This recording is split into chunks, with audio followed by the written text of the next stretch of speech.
Salam sejahtera Malaysia, denyut nadi suara rakyat bergema di channel ini. Terima kasih kerana terus bersama dalam channel ini.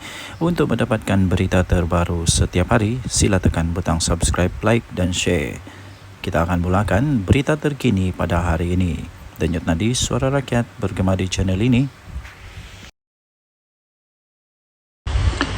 Salam sejahtera Malaysia, denyut nadi suara rakyat bergema di channel ini. Berita terkini yang mengejutkan seluruh Malaysia.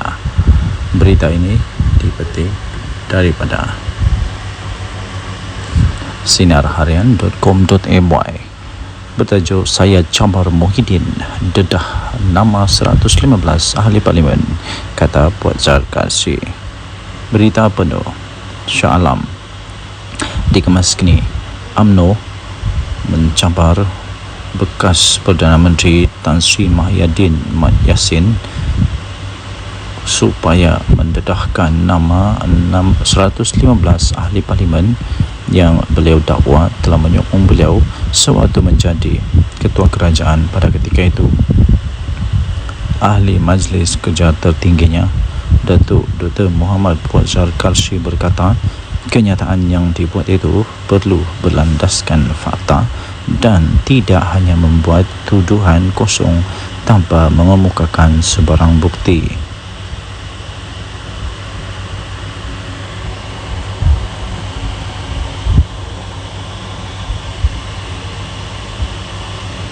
Menurutnya, ahli Parlimen Pagoh itu juga telah menghina institusi diraja Raja-Raja Melayu berhubung kenyataan yang telah dibuat beliau sewaktu berkempen dalam pilihan raya kecil PRK Dun Negeri.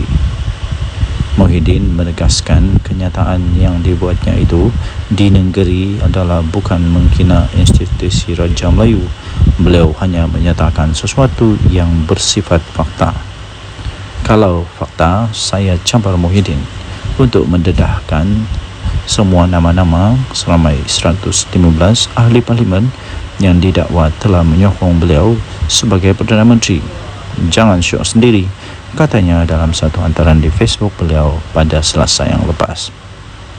Sebelum ini telah tular di media sosial ucapan daripada Presiden Parti Pribumi Bersatu Malaysia Bersatu itu yang dikatakan telah menyentuh kewibawaan Sultan Pahang Al-Sultan Abdullah Riyatuddin Al-Mustafa Billah Shah ketika baginda menjadi Yang di-Pertuan Agong ke-16. Naib Presiden UMNO Datuk Seri Wan Rosdi Wan Ismail dalam hantaran di laman Facebooknya pula telah menzahirkan rasa kecewa beliau serta rasa terkilan beliau dengan kenyataan daripada Muhyiddin Yassin dan memohon supaya pihak berkuasa dapat mengambil tindakan yang tegas terhadap ahli Parlimen Pagoh itu. Susulan daripada itu, Ketua Polis Negara Tan Sri Razaruddin Hussein berkata polis akan merakam kenyataan keterangan daripada Muhyiddin Yassin berhubung ucapan Muhyiddin Yassin yang didakwa telah menyentuh isu 3R iaitu kaum, agama dan raja. Sementara itu, bekas Menteri UMNO Datuk Seri Dr. Salih Said Kroak dalam satu kenyataan di Facebook berkata Muhyiddin tidak akan mendedahkan nama 115 ahli parlimen seperti yang dicabar oleh Muhammad Puan kerana beliau takut akan kehilangan jawatan dalam parti. Tambah beliau, pengerusi Perikatan Nasional PN tersebut tidak mempunyai sokongan seramai itu dan hanya membuat andaian sendiri. Jika Muhyiddin Yassin cuba untuk mendedahkan nama 115 ahli parlimen tersebut, beliau akan hilang kredibiliti sebagai seorang pemimpin apabila sebilangan ahli-ahli parlimen tidak mahu mengesahkannya. Perkara ini akan menyebabkan PN menolak beliau daripada jawatan pengerusi untuk diganti dengan seorang pemimpin yang mempunyai kredibiliti yang bijak. Denyut nadi suara rakyat bergema di channel ini. Jangan lupa tekan butang subscribe, like dan share. Malaysia kita punya, cinta Malaysia aku, kita jaga kita. Bye-bye. Salam sejahtera Malaysia, denyut nadi suara rakyat bergema di channel ini. Okey, telah disahkan bahawa Barisan Nasional melalui UMNO menang besar di Dun Negeri. Ini langsung tidak dijangka oleh siapa-siapa, langsung tidak menjangka, malah Anwar Musa, Sanusi, semuanya menjangkakan akan menang dengan majoriti yang lebih besar daripada pilihan raya yang lalu, tapi kalah teruk ya. Jadi keputusan pada malam ini membuktikan bahawa Barisan Nasional UMNO adalah satu parti yang masih lagi relevan, satu parti yang masih lagi kuat, satu parti yang masih lagi perlu untuk bertanding dan masih boleh menang di Malaysia. Jadi persoalannya sekarang ialah apa sebenarnya punca kekalahan ya? Tapi sebelum itu kita ingin memberitahu dulu bahawa kemenangan ini melebihi daripada majoriti yang sebelumnya, majoriti yang besar, yang sangat besar, majoriti yang langsung tidak dijangka.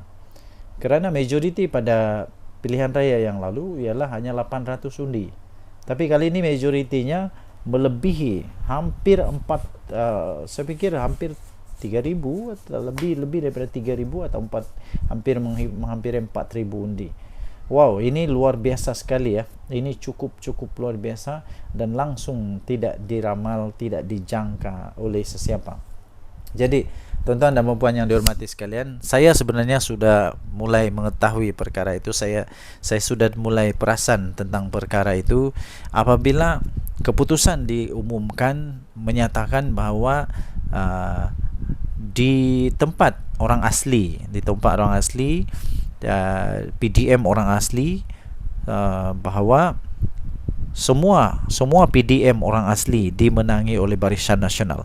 Semua PDM orang asli dimenangi oleh Barisan Nasional. Bila saya tahu itu saja, seperti perbincangan dengan beberapa orang kawan, saya memang sudah dapat tahu bahawa memang bersatu ataupun memang Perikatan Nasional dalam masalah besar. Dan seperti yang saya jangka, memang betul lah Perikatan Nasional kalah dengan teruk sekali. Bukan kalah sikit tau, dengan teruk sekali. Jadi walau bagaimanapun, ramai juga penyokong-penyokong yang masih tidak dapat menerima kekalahan mereka, sehingga macam-macam lah tomahan, dikata inilah itulah, kemudian Anwar Musa kata kalah kerana itu inilah. Tapi sebenarnya kekalahan tetap kekalahan, dan saya ingin ucapkan tahniah kepada Barisan Nasional yang sudah menang. Kita jumpa lagi, bye-bye. Salam sejahtera Malaysia, denyut nadi suara rakyat bergema di channel ini. Adakah anda setuju sekiranya Muhyiddin Yassin meletak jawatan sajalah daripada Presiden dan bersaralah? Kerana selepas pilihan raya di Dun Negeri ini, saya dapati satu perkara yang jelas, ialah setiap kali bersatu bertanding kalah. Setiap kali bersatu bertanding kalah. Dia pakai apapun bendera, apapun lambang, sama ada lambang Bersatu kah, lambang PAS kah, lambang Perikatan Nasional kah, dia tetap kalah. Kalah juga kalah. Kalah di semua tempat kalau saya tidak silap. Kalau saya silap tolong betulkan. Dia bertanding di sana kalah, dia bertanding sini kalah, dia bertanding sana kalah, mana-mana tempat dia bertanding kalah. Tapi kalau PAS bertanding, mana-mana dia bertanding menang. Tapi kalau Bersatu je kalah. Adakah disebabkan oleh Muhyiddin Yassin? Jadi Muhyiddin Yassin perlu bertanggungjawab dengan perkara inilah, perlu mengambil tanggungjawab kepada perkara ini pada pendapat saya. Kalau beliau betul-betul mempunyai fikiran, mempunyai satu pertimbangan, saya fikir dia patut mempertimbangkan untuk letak jawatan. Itu bagus juga, itu letak jawatan. Berilah peluang kepada yang lain untuk jadi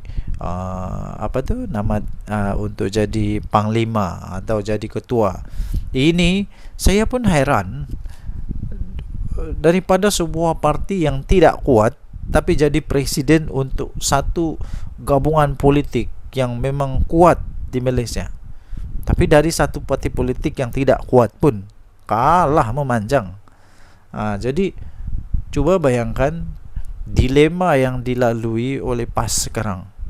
Mau buang salah, tidak buang salah, mau teruskan salah, tidak teruskan salah. Jadi memang dilema betul PAS sekarang. Jadi jangan sampai pula